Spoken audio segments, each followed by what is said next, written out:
Қазақта баланы қырқынан шығысымен ақын, шешен, батыр тәрізді атақты адамның үзеңгісінен өткізіп алу ғұрпы сияқты иттің күшігін де белгілі адамдардың үзеңгісінен өткізіп алатын ырым бар.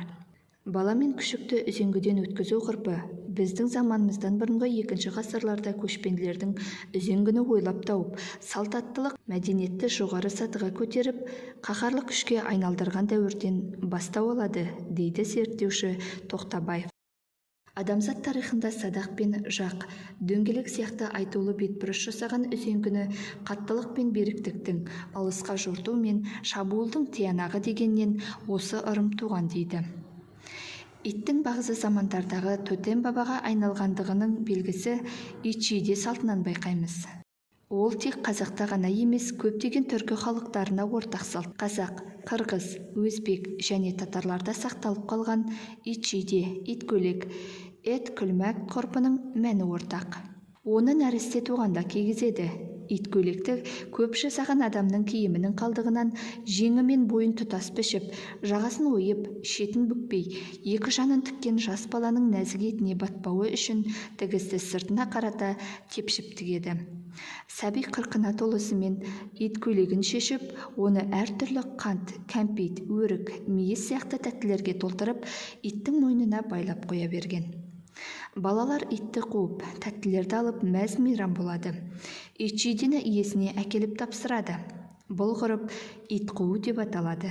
Мәні сәбидің пәле қаласын 40 жаны бар хайуан ит өзімен бірге алып кетедіміз деп сенген.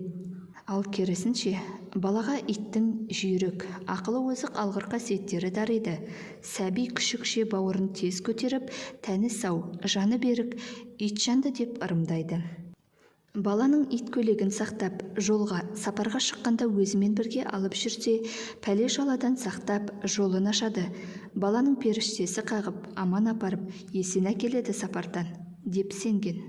Үйдің іргесіне ит сарыса, құт құйылды деп ырымдайды. Адамның басына қонған құт пен шаңыраққа келген ырыс көбіне ит болып келеді. Сол үйге құтпан ит немесе алғыр тазы бітеді де, ол адамның барлық тілеуін жүзеге асырып, мұратына жеткізеді дейді қазақ сенімінде. Жаңа үйленген жастарға үбірлі-шүбірлі, дені сау, берік болсын деген ырыммен жас келіннің көйлегінің етегінен итке жем бергізеді. Аяғы ауыр әйел жерігі қанғанша итке кет деп айтуға тыйым салынған. Қазақ қартайып, алжыған иттің аузына май тығып, басын күнбатысқа қаратып, малша бауыздап өлтіріп көметін болған. Моңғолдар қазақтарға ұқсас жолмен өлтірілген иттің құйрығын кесіп, басына жастайтын және түскен келінді итке тағзым еткізеді. Ол үшін жас келін қайын атасына сәлем етіп, отқа май құйған соң үлкен үйдің итіне тәу етеді.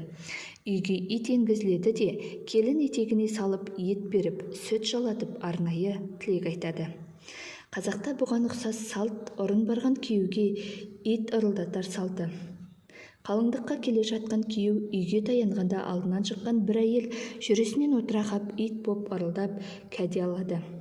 Халық театрының бір көрінісіне айналған бұл салттың арғы тегі көне наным-сеніммен астарлас.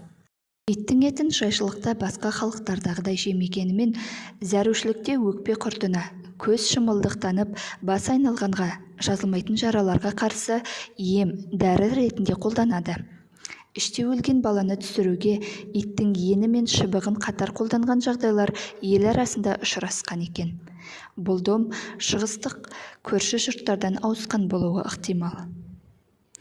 Тазы иттің алғаш өз бетімен аң алуын тырнақалды құрметіне ауылдастары жиналып, қайырлы болсын айтып, қуанышқа кішігірім той жасайды. Аңшылармен бірге саятқа шығып, аң олжасын, әсіресе түлкі байлаған кісінің өзі қуанышына ауылдастарын ортақтастырып, тілек жасайтын жоралғысы бойынша бүкіл ауылы аңшы үйіне жиналып, қыстың ұзақ сары таңын ойын күлкі, өлең жырмен өткізеді. Аңшы олжасының етінен аяғы ауыр әйелдер ауыз тисе, мылтықпен қақпаны қырсығып қалады. Өйткені жүкті ананың арғы әлеммен байланысы бар. Құрсақтағы ұрпақ бергі әлемге әлі үлгеріп келмеген. Бұндай сәтсіздікке душар болған аяғы орай ел аңның етін аңсар ауып, жерік болып тұрса, аңшы құралына ақтық деп аталатын ақ түсті матадан байлап, аңшыға кәдесін беріп барып, еттен ауыз тиеді. Егер олай етпесе, аңшы құралы мен сайманы қырсығып, аң алмай қалса, аңшы оны аптайды. Ол үшін сайманға 3 дана ширатылған жіп байлап, 3 мәрте жерге ұрған соң сумен шайып жібереді де, ата алмасаң саған серт, атылмасаң маған серт, аңның етін жеген жүкті әйелге қоса серт, деп серттескен соң шоқпен сырықтап тазалайды. Тазымен болсын, бүркітпен болсын, саятқа шыққан кезде бөгде кісімен кездесе қалған аңшылар тобының адамы байлансын ақ дейді. Ал байлансын ақ деп ол бұрын айтса, сендер майлы шұжық айлансын ақ деп тілектестік білдіреді. Саятта келе жатқанда алдынан шыққан көлденең адамның тіл көзі тазы мен құсқа тимесін деген ниеттен туған.